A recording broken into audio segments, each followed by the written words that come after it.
संदेश दिया है। आगे बढ़ते हैं। शिमला में कांग्रेस के राष्ट्रीय प्रवक्ता और विधायक कुलदीप राठौड़ ने बजट सत्र में पारित हुए संकल्प और अमेरिका के साथ हुए एफटीए के तहत सेब पर आयात शुल्क घटाने से जुड़े प्रस्ताव पर चिंता जताई। राठौड़ ने कहा है कि अमेरिका जीरो टैरिफ की मांग कर रहा है, जिससे हिमाचल की बागवानी पर नकारात्मक असर पड़ेगा। उन्होंने उम्मीद जताई है कि इस प्रस्ताव का केंद्र सरकार पर असर होगा और बागवानों और किसानों के साथ अन्याय होने नहीं दिया जाएगा। और क्या कुछ उन्होंने कहा है, सुनिए आप। देखिए, कोई भी संगठन जो है अनुशासन से चलता है और हर पार्टी का जैसा देश के संविधान से चलता है, वैसे हर पार्टी का अपना संविधान है। हमारा भी एक अपना कॉन्स्टिट्यूशन, एक संविधान है और उस संविधान के अंतर्गत छोटे से लेके छोटे कार्यकर्ता से लेके बड़े नेता, चाहे वो कितने बड़े क्यों ना हो, सब आते हैं,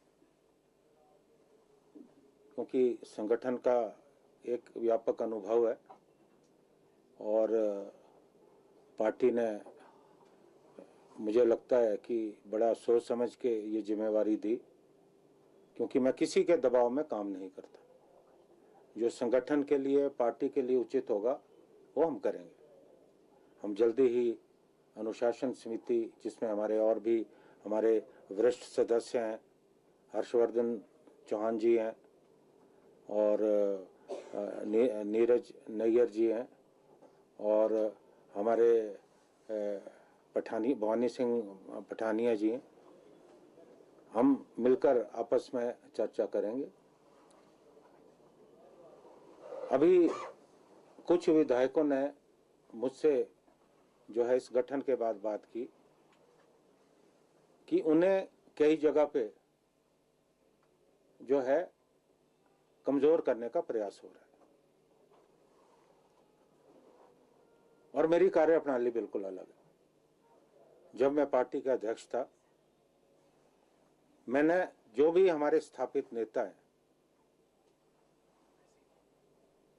उनको पूरी छूट दी, विधायकों को छूट दी,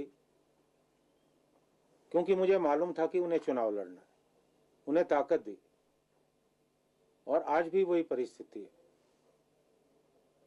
हमारे जो 40 विधायक हैं उनके काम में कोई हस्तक्षेप ना हो, इस बात को हमें सुनिश्चित करने की जरूरत है। कई बार कुछ लोगों का इस तरह का कंडक्ट रहता है, उसे भी जो है पार्टी को नुकसान होता है। तो I am going to ensure कि अगर कोई इस तरह की शिकायत मेरे पास आती है उस पर कार्रवाई होगी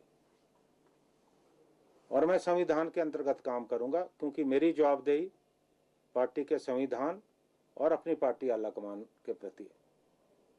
हूसोएवर ही में भी अगर वो संगठन को या हमारा जो स्थापित नेता है, हमारे विधायकों को डिस्टर्ब करने का कोई प्रयास कर रहा है, उसको बर्दाश्त जो है नहीं किया जाएगा। और साथ में अगर किसी पार्टी के कार्यकर्ता को बेवजह परेशान करने की कोशिश होगी,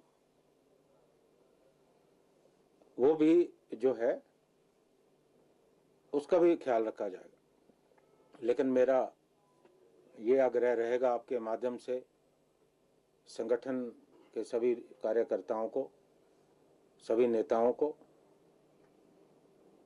कि अनुशासन समिति को लाइटली ना लें। अगर किसी को कोई समस्या है, किसी को कोई शिकायत है, उसके बहुत ज्यादा मंच है, पार्टी के मंच के अंदर बात करे, लिख के अपनी बात करे।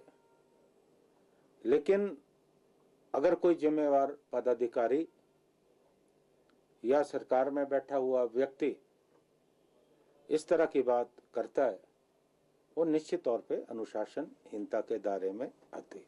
इसके अंदर आगे बढ़ते हैं।